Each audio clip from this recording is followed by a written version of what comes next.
bonjour et merci de nous retrouver pour notre rendez-vous autour de l'apôtre Paul. Cette semaine, nous allons évoquer un thème pastoral, la vision de l'apôtre sur le mariage. Lorsqu'on évoque cette question, ce sont souvent des clichés qui reviennent. Paul était misogyne ou Paul recommandait le célibat.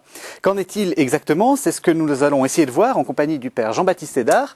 Bonjour, vous êtes prêtre de la communauté de l'Emmanuel pour le diocèse de Rouen, vous êtes exégète et vous êtes chargé de cours à l'Institut Jean-Paul II pour la famille et le mariage à Rome. Donc vous êtes particulièrement bien placé pour nous parler de Paul et le mariage. Alors, qu'est-ce qu'on peut dire de la façon dont Paul reçoit le mariage, de sa tradition? Il ne faut pas oublier que Paul était juif. Oui, alors c'est vrai que c'est une question importante parce que bien souvent on comprend le mariage comme étant une institution, on entend ce discours-là comme étant une institution qui se serait créée, qui se serait développée dans le cours des siècles, 3e, 4e, 5e, 6e siècle, qui aurait pris une forme canonique. Oui, une institution chrétienne, quoi. Voilà. Or, en fait, plusieurs textes montrent que Paul a reçu l'institution du judaïsme qui était extrêmement codifiée. Alors, certains aspects de la loi ont disparu avec le Christ, mais Paul a gardé l'essentiel de cette institution du judaïsme et a demandé aux communautés chrétiennes de la mettre en œuvre. Et ça se voit, ce point-là se voit à travers deux textes principalement.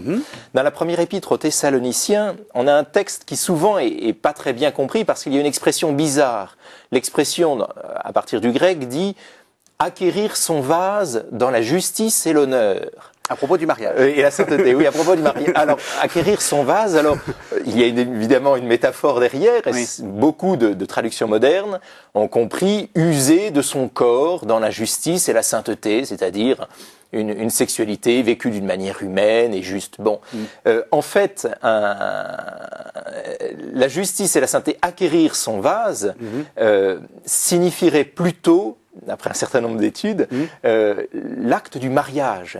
Le vase étant l'épouse. Voilà, c'est des mots-clés qu'on retrouve, des mots-clés, voilà, qu'on retrouve de l'Ancien Testament. Alors, dans l'Ancien Testament, ou des écrits juifs de la période intertestamentaire, du 1er siècle avant Jésus-Christ, 1er, 2e siècle avant, après, ou, entre autres, à Qumran, dans la justice et la sainteté, c'est se marier, acquérir son épouse, qui est dénommé le vase, acquérir son épouse, dans la justice et la sainteté, ça veut dire en respectant ce que la loi demande.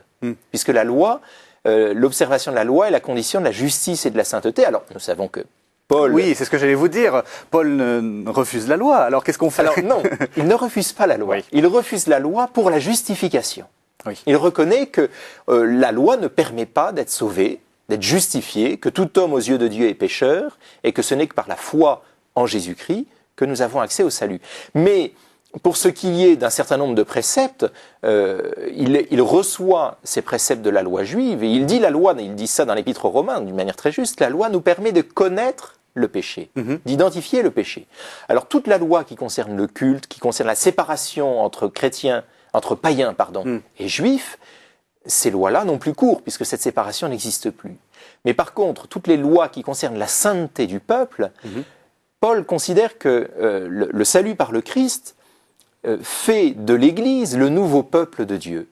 Alors, qu'est-ce que ça signifie justement d'acquérir son épouse par la justice et la sainteté? Quel est le sens? Alors, vous avez certains mariages qui sont interdits.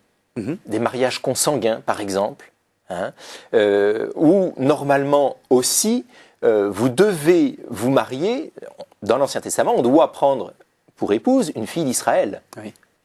Alors c'est une législation qui a été accentuée au cours du temps. Si on prend les patriarches, on voit que c'est pas toujours le cas. Oui. Mais c'est une législation qui est devenue plus urgente avec toutes les épreuves qu'a traversé le peuple d'Israël. Mais donc on doit prendre une épouse au sein du peuple d'Israël. Saint Paul dira on doit prendre une épouse dans la communauté chrétienne. On trouve ça dans les épîtres, si mon souvenir est bon, dans les épîtres pastorales. Elle peut se remarier, mais avec un chrétien.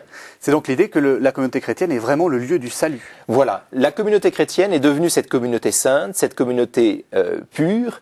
Et alors vous avez un autre passage qui est extrêmement intéressant dans la première épître aux Corinthiens, où saint Paul, avec ses chers Corinthiens qui sont décidément très turbulents, se voit confronté à un scandale. Il dit même ce scandale n'existe pas chez les païens.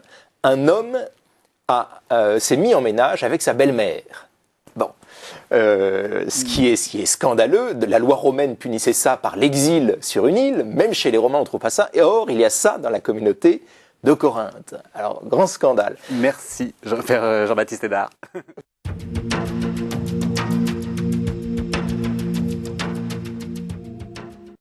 Tout de suite,